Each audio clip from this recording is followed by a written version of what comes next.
Voilà un petit peu mes petites chéries, puisque c'est les caliméros de la vigne. Pour des raisons de stratégie politique, c'est un truc de fou. En 1934, on a interdit ces vignes. Ça, c'est Vitis, Labrusca, Isabelle. Donc, c'est des vignes originaires des États-Unis.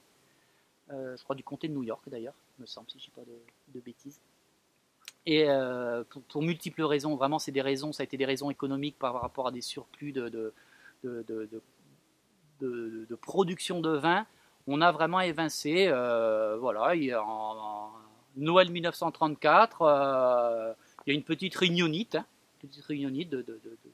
de décideurs de chambres d'agriculture, etc., qui se sont dit, bon, ben, il y a trop de vin, donc on va dégager tous les petits cépages. En plus, on leur donnait tous les maux de la terre en disant que ça venait de la piquette, c'était pas un bon vin.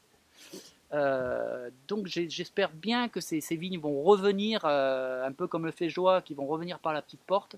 C'est des vignes qui sont très très intéressantes, sans maladie. Pas de phylloxéra, pas d'odium, rien du tout. Donc vous plantez ça chez vous, ça fait des treilles magnifiques, ça donne en grosse quantité.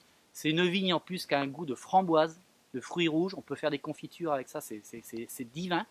Et depuis quelque temps, de nouveau, les autorisations de culture à titre domestique et familial et privé viennent d'être autorisées. Donc ça c'est très très prometteur, et quelqu'un qui a ça chez lui, c'est vraiment une merveille, et puis pas d'entretien. Donc j'ai réussi à récupérer quelques boutures, parce qu'on le fait de boutures, on n'a pas besoin de le greffer non plus, ce cépage, en Ardèche, puisque c'était un petit peu le fief de ces vignes interdites, Clinton, Isabelle, Noah, etc. Donc voilà, donc à la pépinière, on a un peu de Isabelle, donc la Brusca Isabelle et la Brusca Clinton. Voilà, donc ça c'est bon, on dit Clinton, mais bon, moi je dis Clinton puisqu'il vient des États-Unis, donc je pense qu'on devait prononcer Clinton à la base. Voilà, donc cépage interdit depuis 1934, 2016, j'espère un retour, ouais. Un retour, voilà, très intéressant. Enfin, en tout cas, moi, ça me fait bien vibrer, et j'ai eu quelques infos. Enfin, c'est vraiment, ça a été des décisions politiques parce qu'il y avait un surplus. On a vraiment dézingué les tout petits producteurs parce que ils n'avaient pas de pouvoir. C'est sûr, dans le Bordelais, ça aurait créé un tollé. Et là, les petits agriculteurs qui faisaient de la polyculture, qui cultivaient leurs trucs, on leur dit non, non, c'est fini, maintenant tu ne produis plus, tu vas aller acheter les surplus. C'était pas Mammouth à l'époque, mais voilà, c'était ça, vraiment des histoires complètement politiques et économiques. Voilà, donc bienvenue au retour des cépages interdits. Voilà, puis je vous dis, ces goûts de framboise, c'est quand même vraiment intéressant.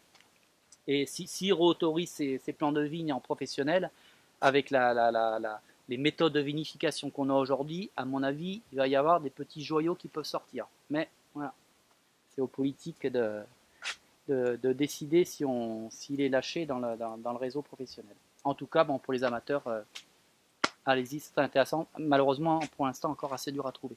Moi, j'en ai très très peu à la pépinière, bon, on va le développer un petit peu. C'est très bien. On arrive à en trouver en Ardèche un petit peu, et puis on en trouve en Inde. Le Vitis labrusca Isabelle, il est répandu en Inde, il est répandu aux États-Unis, mais pas sous ce nom-là. Ils ont chacun des noms différents. Mais voilà, à cultiver en France. Vraiment, le retour. Alors ces vignes, elles avaient également tous les défauts de la terre, hein. Elles étaient dangereuses.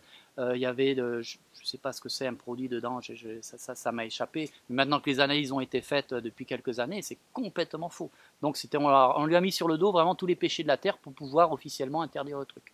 Bon, mais le français étant ce qu'il est, avec tous les défauts qu'il a, il a quand même le défaut de ses qualités, c'est-à-dire qu'en Ariège, en Ardèche, ils ont dit, voilà. Donc ils ont continué à cultiver, et grâce à ça, ils ont sauvé ces cépages, quoi.